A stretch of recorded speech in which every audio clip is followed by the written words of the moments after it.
just after midnight, and the yard outside feels like it has settled into a version of itself you're not fully invited to see. A porch light hums softly, casting a weak amber glow across the grass, just enough to outline the fence, the faint curve of the garden beds, the dark silhouettes of branches resting motionless against a deeper sky.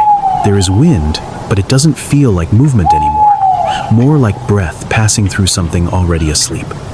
And yet, something about the silence feels arranged, almost deliberate, as if every sound that should be here has been gently removed one by one. You notice it first in the absence of small things. No rustle under the shrubs, no distant call from the tree line, not even the usual shifting of night insects that usually fill the edges of awareness. It is the kind of quiet that doesn't feel empty, but observed. Somewhere above the roofline, beyond the reach of the porch light, the night feels wider than it should be, like the space itself is listening. And then there is a change so subtle you almost dismiss it, a tightening in the air, a stillness that feels newly structured, as if something has taken position without announcing itself. If you're new here, consider subscribing before you continue, because what you're about to notice about your own yard at night may quietly change the way you experience it forever. And maybe that is the moment you realize this isn't just a quiet night anymore. Something is operating within it, not rushing, not arriving, already here. And above it all, somewhere in that layered darkness between branches and sky, there is a presence that doesn't interrupt the silence, but organizes it. A great horned owl moving through the night, like it belongs to the structure of it.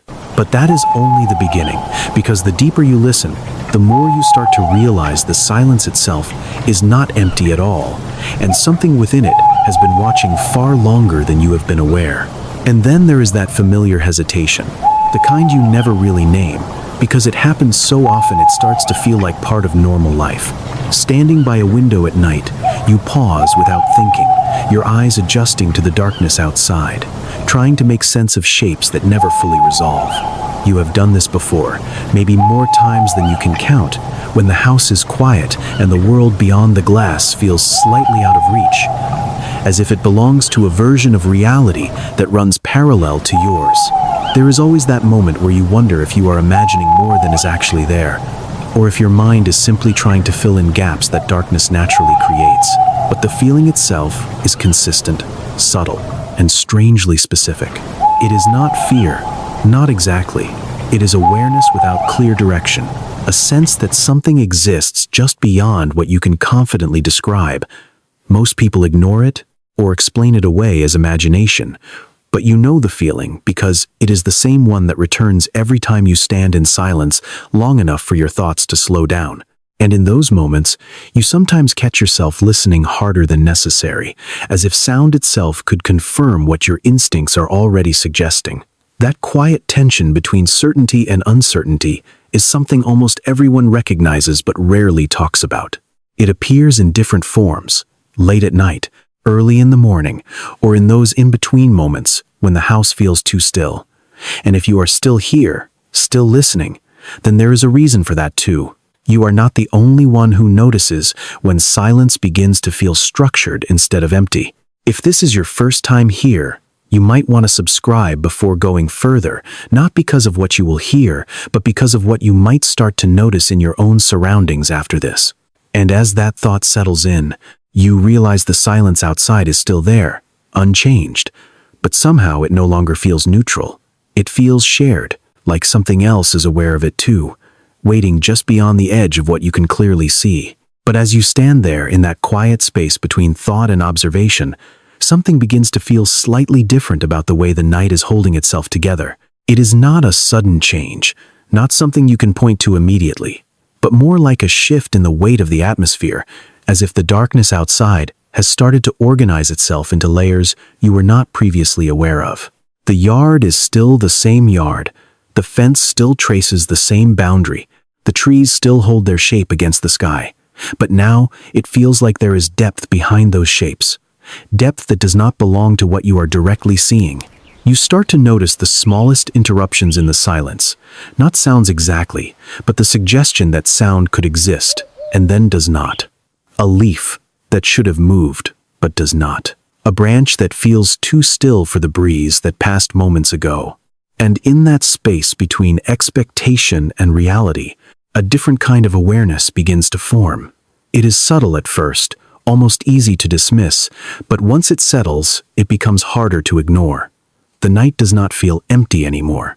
It feels watched, not in a dramatic sense, not in a way that demands fear, but in a way that suggests observation without disturbance.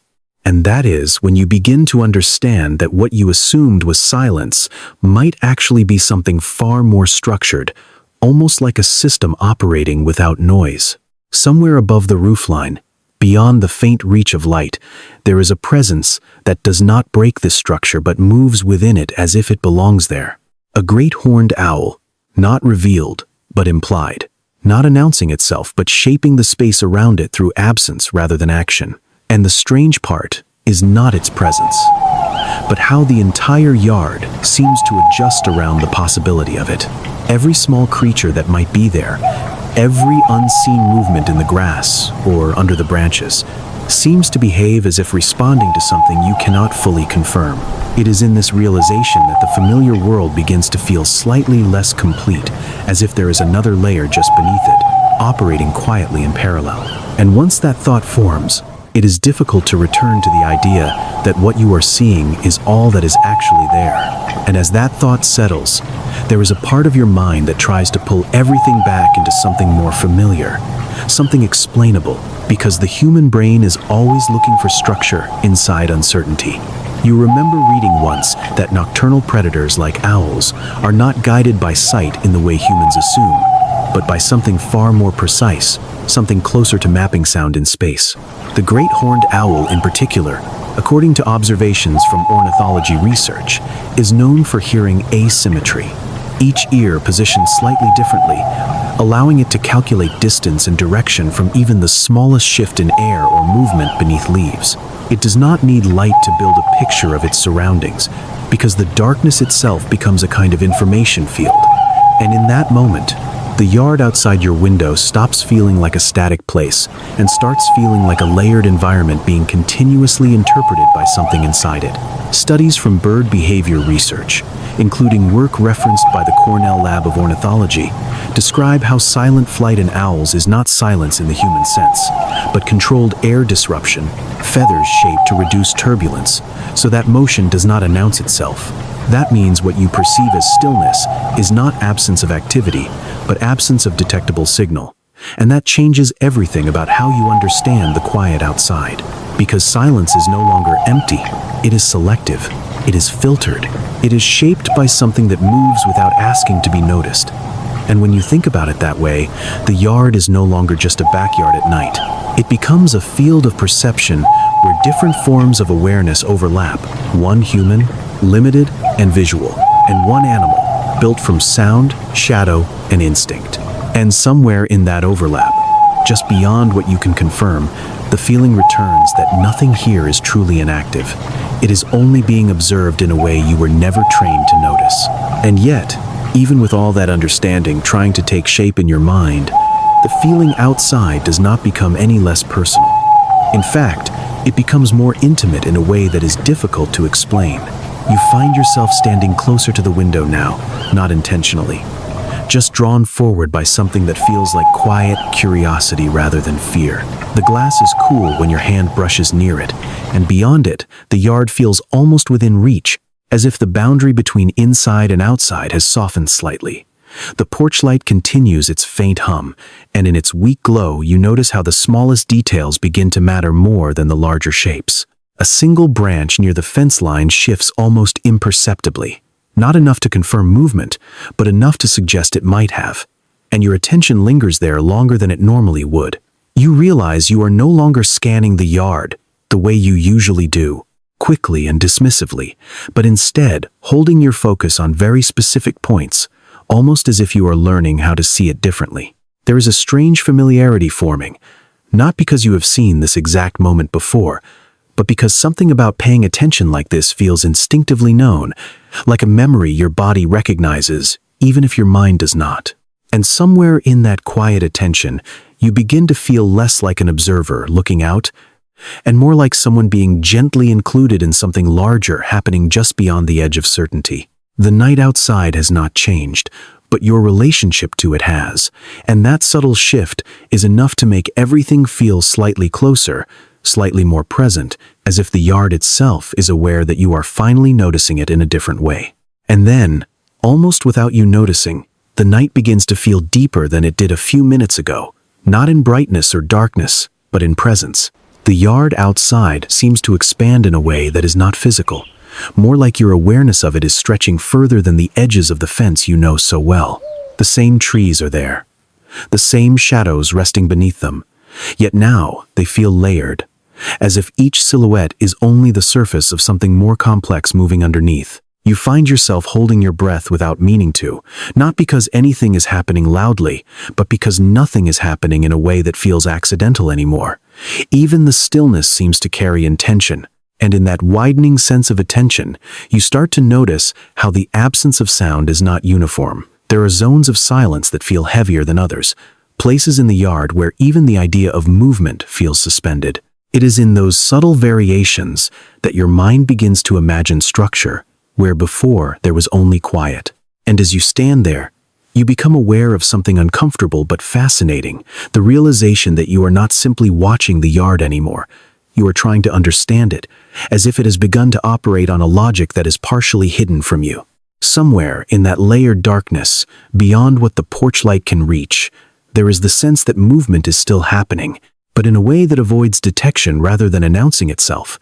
Not faster, not louder, just more precise than your senses can easily follow. And the more you try to focus, the more the feeling grows that the yard is not only being seen, but actively interpreted by something within it that does not need light to understand what is present. And that thought lingers, expanding quietly in the back of your awareness, until you start to wonder not what you are missing, but what has already been noticing you long before you ever looked outside at all. And in that quiet stretch of time where the night feels less like a moment and more like a state you have entered, something in your thinking begins to soften. It is no longer about trying to identify what is real or imagined, but about noticing how consistently the feeling returns when you stay present long enough in silence. You remember reading somewhere that humans are not only visual creatures, but pattern-seeking ones, constantly trying to build meaning out of repetition, even when that repetition exists only in subtle shifts of attention. And in a place like this, under a sky that offers no clear edges, that tendency becomes even more pronounced. It is why so many people, when they stand alone in their yards at night, begin to feel that there is something more than coincidence shaping what they sense. Not necessarily something supernatural, but something structured in a way that does not immediately reveal itself to direct observation. Many people describe it differently, depending on how they interpret their own instincts. But there is often a shared language underneath it, the feeling that the night is not passive, that it is, in some quiet way, responsive. Something about that idea is difficult to dismiss completely once it forms, because it aligns too closely with the way attention itself begins to change when you are still long enough to notice small details. The pause between sounds, the way darkness seems to hold shape, even when nothing moves. And perhaps that is where the deeper layer of this experience begins to form. Not in what is definitively happening outside, but in how your awareness starts to organize what you are seeing into something that feels meaningful beyond simple observation. And as that thought settles, the yard outside remains unchanged. Yet it no longer feels like a neutral space.